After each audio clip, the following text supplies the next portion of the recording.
I want to frighten you away from marriage. Just for a reason, right? First of all, the ultimate trauma in life is divorce. Malachi 2:16 says, what? Read it out loud together. I hate divorce, says the Lord, God of Israel. And I hate a man's covering himself with violence, as well as with his garment, says the Lord Almighty. Notice he ties divorce with violence. Why? Because divorce is a violent act. When you bond with another person, bonding is a dangerous word. Bonding is like shooting webs at each other, like a spider web. Every time you speak to someone, you shoot a web. Every time they listen to you, they get a web. And the more you talk to someone, the more webs are created. And then, the deeper the conversation gets, the thicker the webs become. If I say to you good morning, and you say good morning back, there's a web. There's a bond between us. But it's a very shallow bond. If I say to you good morning, how are you doing and how's your family, that's a little deeper bond. I'm entering your life now. And if I ask you, okay, how's your children, how's your oldest child? Now I'm getting into a deeper bond.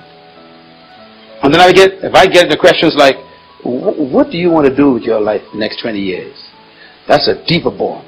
I'm prying into your destiny now. What are the things that really hurt you the most in your life? That's a deeper bond.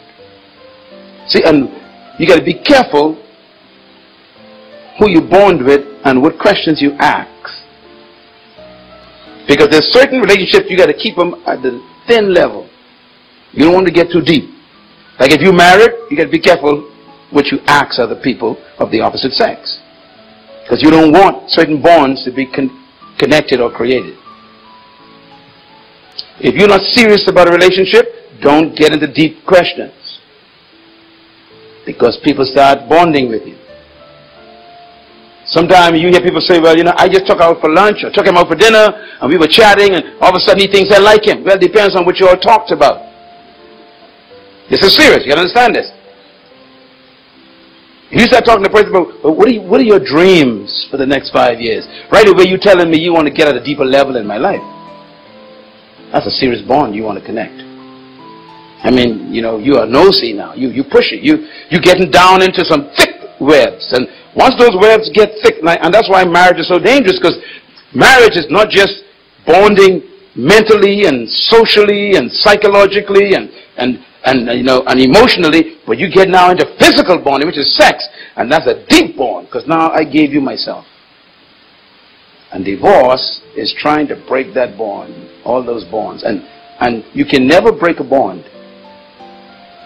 If you are bonded at that level, and sometimes it's not even marriage, you might be going along with someone for 5 years, you all been, close to each other, and you've been courting or whatever you call it for 5 years, there's some thick bonds in there. You isolated yourself from other people to bond with this person. So them bonds are deep, and you decide you can break it off. It ain't that simple. It's almost like a marriage. And you cannot break a bond. You can't even cut it. You have to tear it. And that is called a broken heart. A broken heart is bleeding bonds. They are open wounds. They were ripped from your emotions, from your psyche, from your spirit. And that's why relationships are very dangerous. You don't want to develop at the levels that you can't be responsible for. And that's why God says, I hate divorce. Divorce is traumatizing. It's the ripping of two people's bonds apart. No lawyer can give you a divorce. Impossible. No judge can give you a divorce. Impossible. What they give you is a piece of paper. They cannot give you an emotional divorce.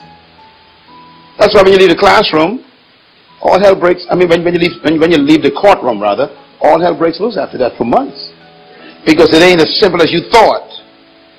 And if kids are involved, the bonds are twice as thick. So, he's saying before you even get into marriage, think about this.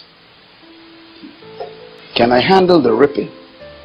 Can I handle wounds that last for 10 years? I'm still licking them. And then every time I see this person in the food store, some blood comes out again. And I see them in the school picking up the kids, the blood. You know, do you want that trauma? Or would you rather just be happy until you find the right person that you ain't never going to get divorced from?